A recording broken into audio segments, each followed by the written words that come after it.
2023లో ఎన్నికల తర్వాత మళ్ళీ ఎంఐఎం ఏం చేస్తుంది? ఎందుకంటే ఎంఐఎం చరిత్ర అంతా చూస్తే ఎవరు అధికారంలో ఉంటే వారితో కలిసి ఉంటుంది. 2004 నుంచి 2004 నుంచి 14 మధ్య కాంగ్రెస్ అధికారంలో ఉంది కనుక కేంద్రంలో రాష్ట్రంలో ముఖ్యంగా రాష్ట్రంలో అధికారంలో ఉన్న కాంగ్రెస్తో ఎంఐఎం కలిసింది. ఒక్క కిరణ్ కుమార్ రెడ్డి సమయంలో తప్ప కాంగ్రెస్ ఎంఐఎం మిత్రపక్షాలే. 2014లో బీఆర్ఎస్ గెలిచింది, నాటి టీఆర్ఎస్ గెలిచింది. వెంటనే ఎంఐఎం ఫిరాయించి టీఆర్ఎస్తో మిత్రపక్షంగా ఉంటూ వచ్చింది. అసెంబ్లీ ఎన్నికల సమయంలో ఒక రకంగా బీఆర్ఎస్ నాయకుల్లాగానే ఓవైసీ కాంగ్రెస్ను టార్గెట్ చేశాడు, కాంగ్రెస్పై దాడి చేశాడు.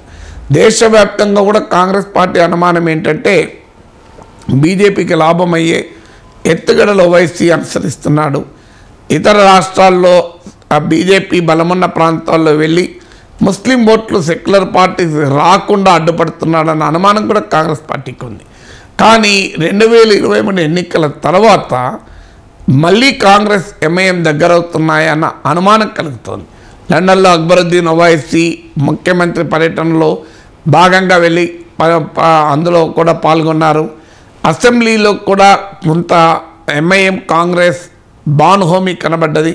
ఎందుకంటే కాంగ్రెస్కు ఇప్పుడు 65 సీట్లే ఉన్నాయి కనుక తన బలాన్ని సుస్థిరం చేసుకోవటానికి ప్రత్యర్థి పార్టీల దాడి నుంచి తట్టుకోవటానికి ఎమ్మెల్యేల మద్దతు కీలకం. బీఆర్ఎస్ నాయకులు గెలిచిన మరుసటి రోజు నుంచే ఈ ప్రభుత్వం ఎక్కకాలం ఉండదని ప్రకటనలు చేయడం ద్వారా కాంగ్రెస్కు ఒక రకంగా అడ్వాంటేజ్ ఇచ్చారు. అంటే మా ప్రభుత్వం కూల్చడానికి ప్రత్యర్థులు పనిచేస్తున్నారు కనుక మేము ఇతర పార్టీల ఎమ్మెల్యేలను తీసుకుంటే తప్పేంటి, ఇతర పార్టీల మద్దతు తీసుకుంటే తప్పేంటి అని కాంగ్రెస్ చెప్పుకోవడానికి బీఆర్ఎస్ నేతలే అవకాశం ఇచ్చారు. ఇప్పుడు కాంగ్రెస్ పార్టీ ఎంఐఎం మద్దతు కనుకుంటే ఒక 7 ఎమ్మెల్యేలు కలిసేస్తారు. ఇక ఇతర పార్టీల ఎమ్మెల్యేలు కూడా కొంతమంది ఫిరాయిస్తే కాంగ్రెస్ సర్కార్కి ఇక డోకా ఉండదు, అన్లెస్ పెద్ద విభజన జరిగి ఉంటే తప్ప. ఎందుకంటే మార్జిన్లో ఉంటే ఎప్పుడు ఏదైనా రాజకీయాల్లో జరిగే ప్రమాదం ఉంటుంది. అందువల్ల బీజేపీ మళ్ళీ 2024 లోక్సభ ఎన్నికలలో మళ్ళీ గెలిస్తే రాష్ట్రంలో ఈసారి ప్రధాన ఫోకస్ ఉంటుంది.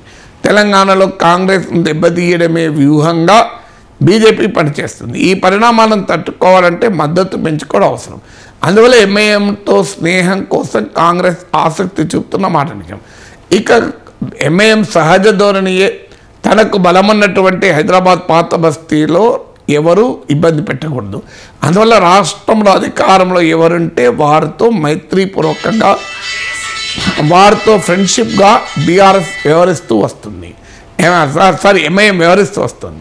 సో ఇప్పుడు కూడా కాంగ్రెస్తో స్నేహం చేయడం ద్వారా తన స్ట్రాంగ్ హోల్డ్స్లో తన రాజకీయాన్ని నడుపుకోవటానికి అవకాశం ఉంటుంది. అయితే మరి కేంద్రంలో మోడీ అధికారంలో ఉన్నాడు. కేంద్రంలో మోడీ అధికారంలో ఉండగా రాష్ట్రంలో కాంగ్రెస్తో సఖ్యత ఉంటే ఏ పరిణామాలు దారితీస్తే అన్న భయం కూడా ఉండొచ్చు. ఎందుకంటే ఇప్పటి వరకు పరోక్షంగా బీజేపీకి ఉపయోగపడుతున్నాడు కనుక ఆయన పైన ఈడీ కేసులు లేవు, సిబిఐ కేసులు లేవు. కానీ ఎప్పుడైతే కాంగ్రెస్తో కలిస్తే బీజేపీ ఎలా వ్యవహరిస్తుందో తెలియదు. అయితే తెలంగాణ వరకు మాత్రం కాంగ్రెస్తో కలిసి దేశం మొత్తం మీద బీజేపీకి ఉపయోగపడే వ్యూహాన్ని అనుసరించినా ఆశ్చర్యం లేదు. ఎందుకంటే ఎంఐఎం తన బలాన్ని నిలుపుకోవడానికి రాష్ట్రంలో అధికారం ఉన్న పార్టీతో ఎప్పుడూ కలుస్తుంది. అందువల్ల ఈ నేపథ్యంలోనే అక్బరుద్దీన్ ఓవైసీ అసెంబ్లీలో చేసిన వ్యాఖ్యలు చూడాలి.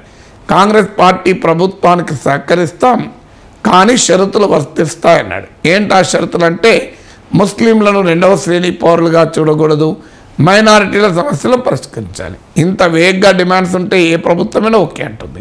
ఎందుకు కాంగ్రెస్ పార్టీ అభ్యంతరం చెప్తుంది? ఏం కాంగ్రెస్ పార్టీ ఏమైనా ముస్లింలకు 2వ శ్రేణి పౌరులుగా చూడాలని కోరుకుంటుందా? అందువల్ల అది ఎలాగూ అంగీకరించే డిమాండ్లే కనుక ఆ డిమాండ్లు పెట్టాడు. అందువల్ల షరతులుగా కిందికి రావు, కారణాలుగా అంటే రేపు కాంగ్రెస్కు మద్దతు ఇవ్వడానికి చెప్పుకోవడానికి ఇంకో కారణం.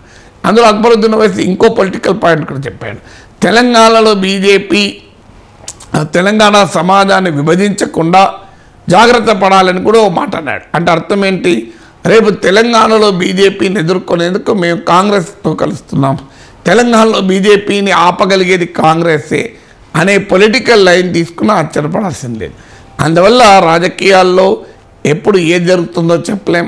అందువల్ల బీఆర్ఎస్కు 10 ఏళ్ల పాటు మిత్రపక్షంగా ఉండి కేసీఆర్కు పూర్తి అండదండలు ఇచ్చిన, కేసీఆర్ మద్దతు పూర్తిగా పొందిన ఎంఐఎం ఏ క్షణమైనా ఫిరాయించి కాంగ్రెస్ పార్టీకి అనుకూలంగా మారవచ్చు.